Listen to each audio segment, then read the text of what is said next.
জুলাই বিপ্লবে যাদের রক্তের বিনিময়ে, আকাঙ্ক্ষার বিনিময়ে আজকে মহান সংসদে আমরা যারা সবাই এই বিপ্লবে অংশগ্রহণ করার সুযোগ হয়েছিল, আমাদের পরবর্তী 100 বছরের প্রজন্ম জানবে যে আমার পিতা, আমার দাদু এই সংসদে আবার কখন ঢুকতে পারবে চিন্তাই করেনি যারা 2014 সালের 5ই জানুয়ারি হঠাৎ করে এখান থেকে বেরিয়ে গেলাম। আমার পাশে আমার অনেক বন্ধু সেদিন এই সংসদে ছিল।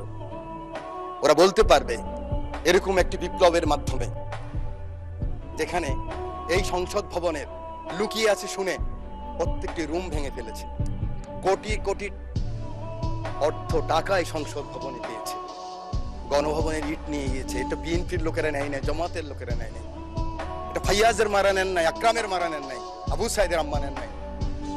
এটা বাংলাদেশের রিক্সাওয়ালা, শ্রমিক, জনতা সকলে ক্ষোভের বহিঃপ্রকাশ ছিল সেদিনকার সেই সমাপনী আন্দোলন। সেই সমস্ত শহীদদের আত্মার মাগফিরাত কামনা করছি। আল্লাহ যেন তাদেরকে বেহেশতের সর্বোচ্চ মাকাম দান করেন। সময় নেই, বলতে পারবো না, শুধু বলতে চাই আর কত যুদ্ধ, আর কত তর্ক, আর কত বিতর্ক, আর কত ছোট করা। এই সংসদটাকে আসুন না সকলে মিলে, সকলের সংসদ, আকাঙ্ক্ষার সংসদ, বাংলাদেশের 16 কোটি 17 কোটি মানুষ যে সংসদ চায়।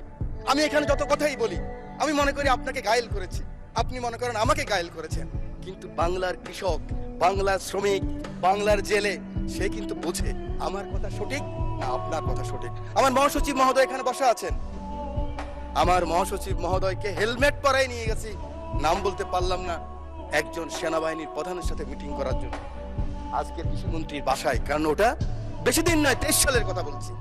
জীবনের বাজি নিয়ে এই কথাগুলি করেছি আমরা। আমার নেত্রী 11 আমার নেতাকে যখন নিয়ে গেল খবর পেলাম আমি, কারণ 7 দিন আগে শেষ দিন আমার দেখা হয়েছিল আমার নেতা তারেক রহমানের সাথে, বেগম খালেদা জিয়ার সাথে 111-এর পরে হাওয়া ভবনে। সেদিন ছিল ওনার শেষ দিন। খবর পেলাম ওনাকে নিয়ে গেছে, ঢুকে গিয়েছে। 196 জন এমপি ছিল এই পার্লামেন্টে, আমি ঢুকেছি।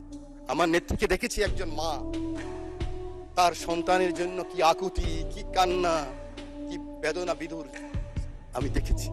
আমি সেই কথা মনে রাখতে চাই। আজকে আমরা অনেকে আছি, কিন্তু ষড়যন্ত্র বন্ধ হয়নি। জাতীয়তাবাদী নেতাদেরকে বেঁচে থাকতে হলে অনেক যুদ্ধ করতে হয়, ঐক্যবদ্ধ থাকতে হয়। আমরা সকলে আসুন একমত হই। আগামী দিনে যে চ্যালেঞ্জ আসবে, এই জাতীয়বাদী শক্তির বিরুদ্ধে আবার যে ষড়যন্ত্র আসবে, সেদিনকার প্রধানমন্ত্রীর জন্য জীবনের বাজি রাখতে পারবেন, বাংলাদেশের জন্য বাজি রাখতে পারবেন।